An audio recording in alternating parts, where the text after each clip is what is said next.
Sir मेरी आ रही है कि मैं हाउस वाइफ हूँ, लेकिन फिर भी मेरी इनकम 2.5 लाख से 5 लाख दिखा रखी है मंथली। मेरे हस्बैंड चाय की दुकान पे काम करते हैं, उनकी इनकम दिखा रखी है 1.5 लाख मंथली। कहाँ से करते हैं इतना? हमें नहीं चाहिए, राशन कार्ड नहीं चाहिए हमारे, हमें इतने पैसे दे दो, मेरे को दे दो 2.5 लाख रुपए। 5 करोड़ सालाना दिखा रखे हैं, 5 करोड़ दो मेरे को। सिस्टम की गलती है। गांव में ऐसे ऐसे लोग हैं जिनके ज़मीन है, जो रिटर्न भर रहे हैं टैक्स, उनके 50 से 20 तक की इनकम दिखा रखी है, और हमारे जैसों की 80 से 2.5 लाख दिखा रखी है। टोटल जो गरीब तबका है, जिसके लिए सरकार की वेलफेयर स्कीम जो थी, उनसे छीनने का एक रास्ता सरकार ने ले लिया है। परिवार पहचान पत्र में खामियां लोगों के लिए बड़ी सिरदर्दी बनी हुई है। खामियों को दुरुस्त कराने के लिए लोगों को सरकारी कार्यालयों के चक्कर लगाने पड़ रहे हैं। हालांकि प्रशासन द्वारा कैंप लगाकर परिवार पहचान पत्र की खामियों को दुरुस्त करने की बातें की जा रही है, लेकिन यहां भी जानकारी के अभाव में या प्रशासन द्वारा बनाई गई हेल्प डेस्क पर भीड़ ज्यादा होने की वजह से लोगों को परेशानी का सामना करना पड़ रहा है। फैमिली आईडी के कारण लोगों को हो रही परेशानी को देखते हुए समाज सेवी एवं अधिवक्ता राजेंद्र कामरेड ने अधिवक्ताओं को साथ लेकर जिला प्रशासन को ज्ञापन भी सौंपा है।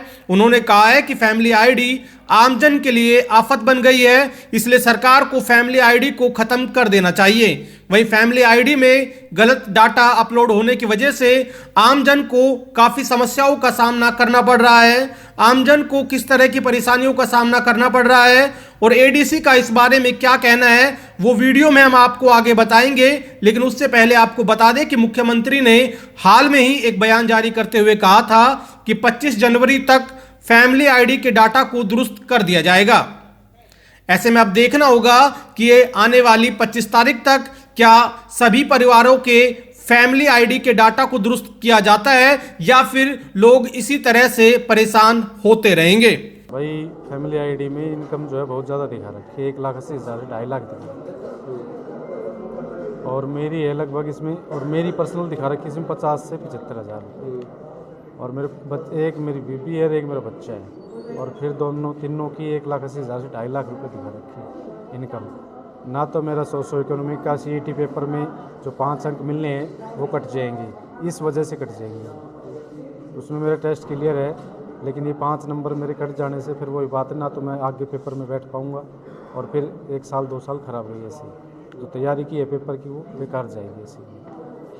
तो मेन तो मेरा मकसद ये ना मन BPL चाहिए, ना मन भाई कुछ और चाहिए, लेकिन मेन मकसद ये है कि जो 5 नंबर कटने वाले हैं ना CET में सोशो इकोनॉमिक के सामाजिक आर्थिक मापदंड के आधार पर जो 5 नंबर दिए जा रहे हैं, मानते हैं किसकी गलती है? सिस्टम की गलती है क्या? ये सिस्टम की गलती है।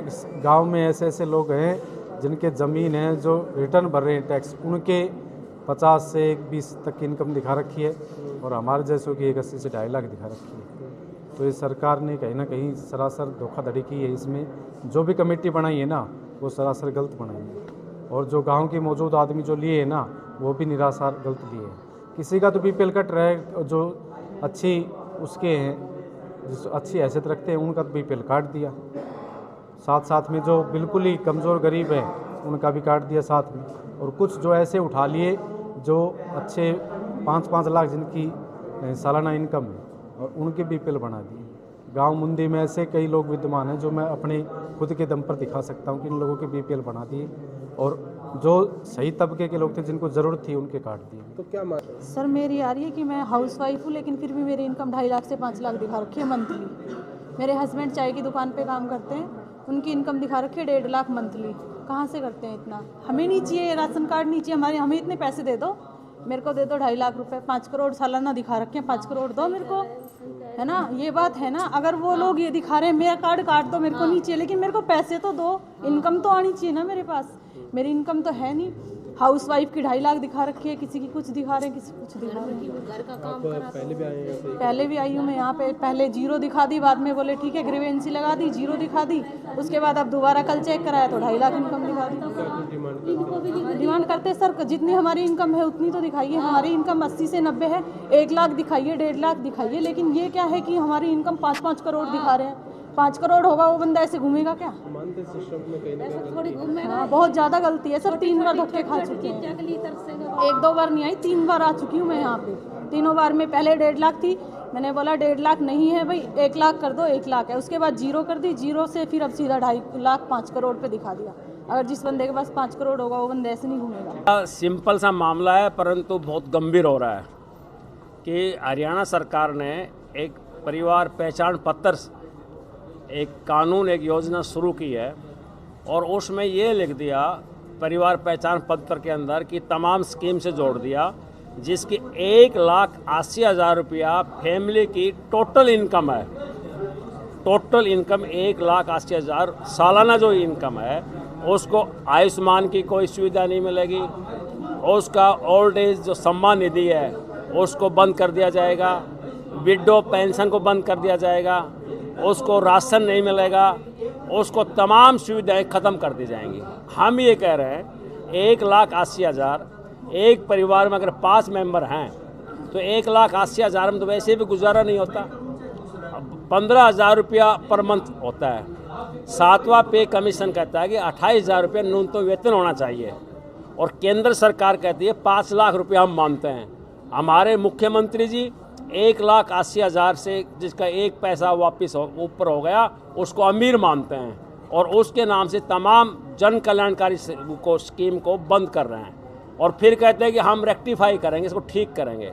हम CSC सेंटर पर जाते हैं, एक गांव से 30 किलोमीटर आदमी यहाँ किराया भर के यहाँ आता है, CSC सेंटर में वो लाइन में खड़ा होता है और फिर उससे अनाप शनाप पैसे वसूले जाते हैं। जब ये फैमिली ID चलाई गई तो सरकार ने ये नहीं कहा कि हम इसके साथ जोड़ेंगे, बोला फैमिली ID बना लो। गांव का अनपढ़ आदमी आया, उसने टिक मारी और दस्तखत करवा लिए, इनकम लिख दी मन चाहे वो। दूसरे जो कंस्ट्रक्शन वर्कर है, जो चिनाई करने वाले आदमी हैं, वहाँ क्या हुआ कि अगर उसमें लिख दिया कि ये मजदूरी करता है तो कहते ये अब कंस्ट्रक्शन वर्कर नहीं रहा।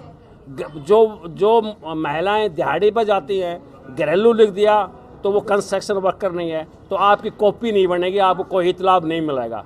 तो टोटल जो गरीब तबका है जिसके लिए सरकार की वेलफेयर स्कीम जो थी उनसे छीनने का एक रास्ता सरकार ने ले लिया है। हम एडवोकेट्स, हम समाज के सचेत नागरिक हैं, हम उन्हीं परिवारों के बेटे हैं जिन्होंने हमारे लिए रास्ते खोले पढ़ाई के और तब हम वकील बने। अगर उनके साथ अन्याय होगा तो हम वकील लोग भी इसको हम सहन नहीं कर पाएंगे। इसलिए आज सरकार को मुख्यमंत्री को ज्ञापन दिया है कि आप इस स्कीम को वापस लो और जिसकी स्कीम की शर्त किसी के साथ मत लगाओ, तो नहीं तो हम लोग इसके लिए आंदोलन करेंगे और पूरा बड़ा आंदोलन करेंगे, सरकार को इस स्कीम को वापस लेने के लिए बाध्य करेंगे।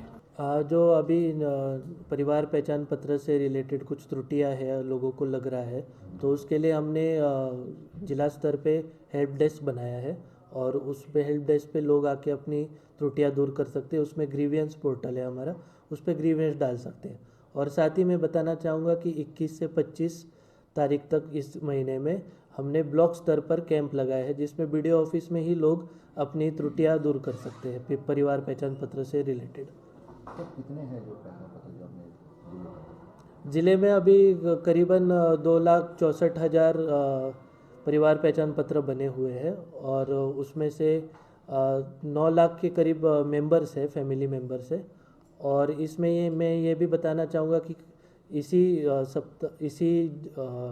सिलसिले में 9,000 ऐसे लोग हैं जिनकी BPL कार्ड घर बैठे बन गए हैं, तो उनको कहीं भी चक्कर ना लगाने पड़े, तो ये भी एक अच्छी बाजू है इसकी।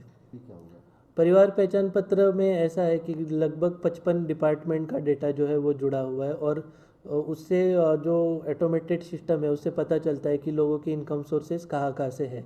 फिर भी अगर किसी को लगता है, किसी व्यक्ति को लगता है कि उनकी गलत इनकम जो है वो गलत दिखाई गई है, तो यहाँ आके हमारे ग्रीवियंस पोर्टल पे ग्रीवियंस चढ़ा सकते हैं और उसकी त्रुटि अगर सही पाई जाती है तो उसको दूर किया जाएगा।